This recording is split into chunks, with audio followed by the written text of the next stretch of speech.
Hi guys, பயிற்சி 1.3ல் 7வது கணக்கு. 24 சென்டிமீட்டர் பக்க அளவு உள்ள சதுர வடிவ துண்டிலிருந்து 4 மூலைகளிலும் சம அளவு உள்ள சதுரங்களை வெட்டி படம் 1.17இல் உள்ளவாறு மேல்புறம் திறந்த ஒரு பெட்டி செய்யப்படுகிறது. இந்த பெட்டியின் கன அளவு V எனில் Vஐ Xஇன் சார்பாக குறிப்பிடுக அப்படின்னு கேட்டிருக்கிறாங்க. அதாவது கன அளவு கண்டுபிடிங்க அப்படிங்கிறது ஒரு கணக்கு. இந்த எக்ஸின் சார்பாக குறிப்பிடுக அப்படின்னு சொல்லி கேட்டால், இப்போ அது என்ன எக்ஸின் சார்பாகனா, இந்த ஒரு சதுரம் வெட்டி எடுக்கிறோம் இல்லையா, அது எங்கே இருக்குது பார்த்தீங்களா, இந்த சதுரத்தை வெட்டி எடுக்கும்போது இந்த சதுரத்தோட அளவு நமக்கு தெரியாது. ஃபஸ்ட்டு இந்த ஹோல் சர்ஃபேஸோட பக்க அளவு எவ்வளோன்னு பார்த்தீங்கன்னா 24. இந்த மொத்த சதுரத்தோட பக்க அளவு 24 சென்டிமீட்டர் சொல்லியிருக்காங்க. இப்போது இந்த 4 மூலைகளிலிருந்தும் சம அளவு உள்ள, இப்போ இது ஒரு 2 சென்டிமீட்டர்னா இதுவும் 2 சென்டிமீட்ரு, இதுவும் 2 சென்டிமீட்ரு, இதுவும் 2 சென்டிமீட்ரு, இப்படி வெட்டி எடுத்தால் அதை வெட்டி இந்த பீஸ் போனது போக மீதி எல்லாத்தையும் மேல் நோக்கி மடித்தோன்னா ஒரு பெட்டி உருவாகும் இல்லையா, அந்த பெட்டியோட கன அளவு தான் கேட்டிருக்காங்க. இப்போது எக்ஸாக்டாக இங்கே 2 தான் வெட்டுறாங்க, இதில் 2 இதில் 2 இப்படி சொன்னாங்கன்னா நமக்கு அதோட கன அளவு எவ்வளோனே தெளிவாக சொல்லிட முடியும். ஆனால் இங்கே எவ்வளோ வெட்டுறாங்கன்னு சொல்லலை. இங்கே 2 வெட்டுனா 4 சதுரமும் 2ஆக வெட்டுறாங்க, இங்கே 3 வெட்டுனா 4 சதுரமும் 3ஆக வெட்டுறாங்க, 4 வெட்டுனா 4 சதுரமும் 4ஆக வெட்டுறாங்க. ஓகேங்களா? ஸோ அப்போ இந்த எக்ஸை பொறுத்து தான், இந்த சின்ன சதுரத்தோட அளவை பொறுத்து தான் இதோட கன அளவு எவ்வளவு அப்படிங்கிறத நம்ம முடிவு பண்ண முடியும். ஸோ அதனால் இவங்க என்ன கேட்டிருக்காங்க, கன அளவு Vஐ எக்ஸின் சார்பாக குறிப்பிடுன்னு சொல்லியிருக்காங்க இல்லையா. ஸோ அதனால் இந்த சின்னதாக வெட்டுற சதுரத்தோட பக்க அளவை நான் எக்ஸ்ன்னு எடுத்துக்கிறேன். இந்த சதுரத்தோட பரப்பளவுலாம் எப்படி எடுத்துக்கிறேன்னா எக்ஸ்ன்னு எடுத்துக்கிறேன். ஸோ உங்களால் இமேஜின் பண்ண முடியும், அதாவது அந்த 4 பக்கத்துலேருந்து ஒரே அளவில் சதுரத்தை வெட்டி எடுத்துகிட்டு இந்த பக்கம் இருக்குது பார்த்தீங்களா, இந்த பக்கத்தை மேல் நோக்கி மேல் பக்கமாக மடிக்கிறோம், அதே மாதிரி இந்த பக்கத்தையும் மடிக்கிறோம், இந்த பக்கத்தையும் மடிக்கிறோம், இந்த பக்கத்தையும் மடித்தோம் அப்படின்னா இந்த மாதிரி ஒரு பெட்டி உருவாகும். ஸோ இந்த பெட்டியோட கன அளவு எவ்வளோ அப்படிங்கிறது தான் கேள்வியாக கேட்டிருக்கிறாங்க. ஸோ இப்போ நமக்கு இதுக்கு எக்ஸாக்டான வேல்யூவில் நான் எக்ஸ்ன்னு எடுத்துக்கிறேன். அந்த சதுரத்தோட பக்க அளவு எவ்வளோ கொடுத்துருக்காங்க, 24 சென்டிமீட்டர். 24 சென்டிமீட்டர் கொடுத்துருக்குறாங்க.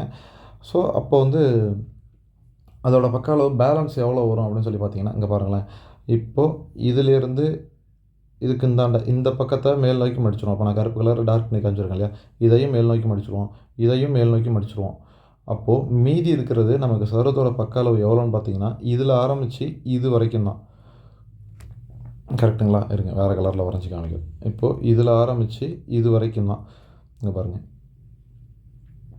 இதுதான் அந்த உள்ளே இருக்கிற சதுரம், இதுதான் பக்க அளவு. ஏன்னா இதெல்லாம் மேல் நோக்கி மடிஞ்சிடும், இந்த பக்கம் மேல் நோக்கி மடிஞ்சிடும், இந்த பக்கம் மேல் நோக்கி மடிஞ்சிடும், இது மேல் நோக்கி போயிடும், இதுவும் மேல் நோக்கி போயிடும். இதெல்லாம் கட் பண்ணியே வெளில போயிடும், இதெல்லாம் உள்ளே இருக்காது, கட் பண்ணி எடுத்துருவோம். ஆனால் அந்த கட் பண்ணி எடுக்கிற பக்கத்தோட அளவை தான் நம்ம எக்ஸ்ன்னு நம்மளாக வச்சுருக்கிறோம். ஸோ இப்போ பாருங்கள்,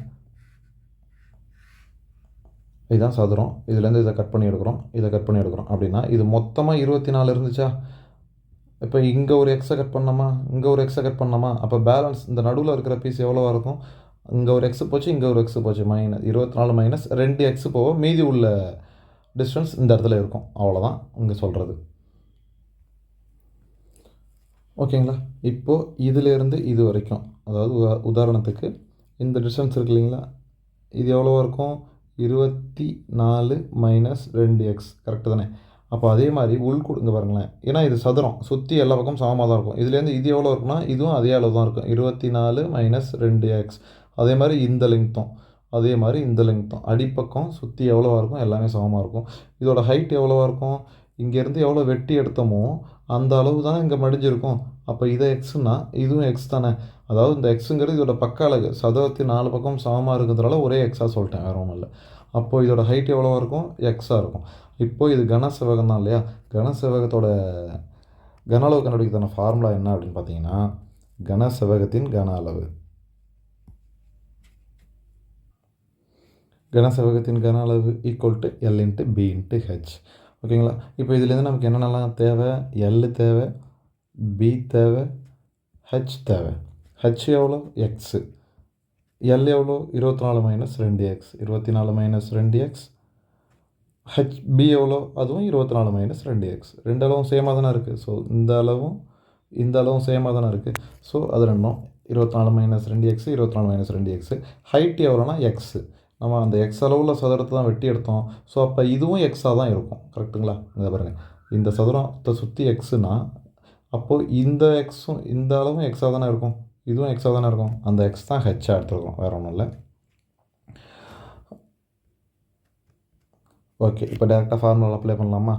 ஈக்குவல் டு ஆல்ரெடி ஃபார்முலா எழுதியாச்சு. இப்போ ஈக்குவல் டு எல் மதிப்பு என்ன? 24 minus 2x into 24 minus 2x into x. எல்லுக்கு பதிலாக எல் வேல்யூ எடுத்து எழுதியாச்சு. இங்கே இருக்கு பாருங்கள், இந்த எல்லுக்கு பதிலாக எல் வேல்யூ எடுத்து எழுதியாச்சு, பிக்கு பதிலாக பி வேல்யூ எடுத்து எழுதியாச்சு, ஹச்சுக்கு பதிலாக ஹச் வேல்யூ எடுத்து எழுதியாச்சு. இப்போ இது எல்லாத்தையும் பெருக்கி சுருக்கணும்னா ஆன்சர் வந்துடும். அவ்வளோதான். இப்போ ஃபஸ்ட்டு என்ன பண்ணலாம் அப்படின்னு பார்த்தீங்கன்னா, அந்த எக்ஸ் அப்படியே இருக்கட்டும். அதுக்கு முன்னாடி இருக்கிற டேர்ம் எப்படி இருக்குன்னு பார்த்தீங்கன்னா, 24 மைனஸ் 2x 24 மைனஸ் 2x ஏ மைனஸ் பி இன்ட்டு ஏ மைனஸ் பி. ஸோ இது எப்படி அப்ளை பண்ணலாம் அப்படின்னு பார்த்தீங்கன்னா, ஃபார்முலாலையும் அப்ளை பண்ணலாம், இல்லை சிம்பிளாக டைரெக்டாகவும் போட்டுக்கலாம். எப்படி போடுறோன்னு பாருங்கள். இப்போ இந்த 24 கொண்டு வந்து ஃபஸ்ட்டு டேர்ம், ஃபஸ்ட்டு இந்த 24 கொண்டு வந்து இந்த 24ஓட பெருக்கிறோம். 24 இன்ட்டு 24 பெருக்குனா எவ்வளோ வருது? 576. 576 இங்கே பாருங்கள். இப்போ இந்த 24 அப்படியே கொண்டு போய் ஃபஸ்ட்டு 24ஓட பெருக்கணும்னா, அதுக்கு அடுத்த ஸ்டெப்பு அப்படியே போய் அடுத்து இருக்கிற வேல்யூவோட பெருக்கணும். 24ங்கிறது ப்ளஸில் இருக்குது, அதுக்கு அடுத்து இருக்கிறது மைனஸ் 2x இருக்குது. ஸோ ஃபஸ்ட்டு 2 குறியும் பெருக்குச்சுன்னா ப்ளஸும் மைனஸும் பெருக்குச்சுன்னா மைனஸ்னு ஆகிடும். 24 இன்ட்டு 2x பெருக்குச்சுன்னா 48x அப்படின்னு ஆகிடும். கரெக்டுங்களா? அதே தான் அடுத்ததும். இப்போ ஃபஸ்ட்டு இருக்கிற வேல்யூ எடுத்துகிட்டு போய் ஃபுல்லாக அங்கே பெருக்கியாச்சு. அதுக்கப்புறம் அடுத்து என்ன பண்ணணும்னா, இந்த மைனஸ் 2x எடுத்துகிட்டு போய் அதே மாதிரியே பெருக்கணும். அதாவது இந்த மைனஸ் 2x இருக்கு இல்லையா, இதை அப்படியே கொண்டு வந்து இங்கே 24ஓட பெருக்கிறேன். அதுக்கப்புறம் அதே மாதிரி இதை கொண்டு வந்து மைனஸ் 2xோட பெருக்கிறேன். இப்போ மைனஸ் 2x பெருக்கினா எவ்வளோ வருது?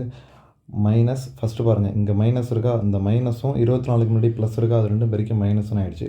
அதுக்கப்புறம் 2xம் 24ம் பெருக்குச்சுன்னா 48x. கரெக்டுங்களா? அதே மாதிரி அப்புறம் மைனஸ் 2xம் பெருக்குச்சுன்னா, முதல்ல மைனஸும் பெருக்குச்சுன்னா ப்ளஸ்ஸு, மைனஸ் 2ம் பெருக்குச்சு, சாரி மைனஸும் பெருக்குச்சுன்னா ப்ளஸ்ஸு, 2xம் பெருக்குச்சுன்னா 4x ஸ்கொயர். ஓகேங்களா? இப்போ தனியாக அங்கே ஒரு எக்ஸ் இருக்குது, இந்த எக்ஸை மறந்துடக்கூடாது. ஹோல் ப்ராக்கெட்டை போட்டு வெளில இந்த எக்ஸை வச்சிட வேண்டியதான். இப்போ ஒன்றுமே இல்லை, அந்த எக்ஸ் டோட்டலாக உள்ளே பெருக்கும். உள்ளே பெருக்குச்சுன்னா என்ன ஆகும்? 576x மைனஸ் 48x ஸ்கொயரு, இன்னொரு மைனஸ் 48x ஸ்கொயர். தெரியுதுங்களா? இந்த எக்ஸ் வந்து உள்ளே வந்து ஒரு டேர்மோடையும் பெருக்குது. First 576ஓட பெருக்குச்சுன்னா 576x. அடுத்தது இந்த எக்ஸ் வந்து இந்த 48ஓட பெருக்குச்சுன்னா ஆல்ரெடி இங்கே ஒரு எக்ஸ் இருக்குது, எக்ஸ் இன்ட்டு எக்ஸ் ஸ்கொயரு. இங்கேயும் அதே கணக்கு தான், எக்ஸ் இன்ட்டு எக்ஸ் ஸ்கொயரு. இங்கே ஆல்ரெடி எக்ஸ் ஸ்கொயர் இருக்குது, அதோட எக்ஸ் இன்னொரு எக்ஸ் பெருக்குச்சுன்னா எக்ஸ் க்யூப், 4x க்யூபு. இப்போ இது ஆர்டராக எடுத்து எழுதிடலாமா? ஃபஸ்ட்டு எக்ஸ் க்யூப் எத்தனை டைம் இருக்குது? ஒரே ஒரு டைமாக தான் எழுதணும், 4x க்யூபு. அதுக்கடுத்து எக்ஸ் ஸ்கொயர் டைம் 2 இருக்குது, அது ரெண்டுத்தையும் கூட்டணும் அப்படின்னா மைனஸ் 96x ஸ்கொயர். ஓகேங்களா? அதுக்கப்புறம் அடுத்தது ப்ளஸ்ஸு 576x. இது என்ன? கன அளவு v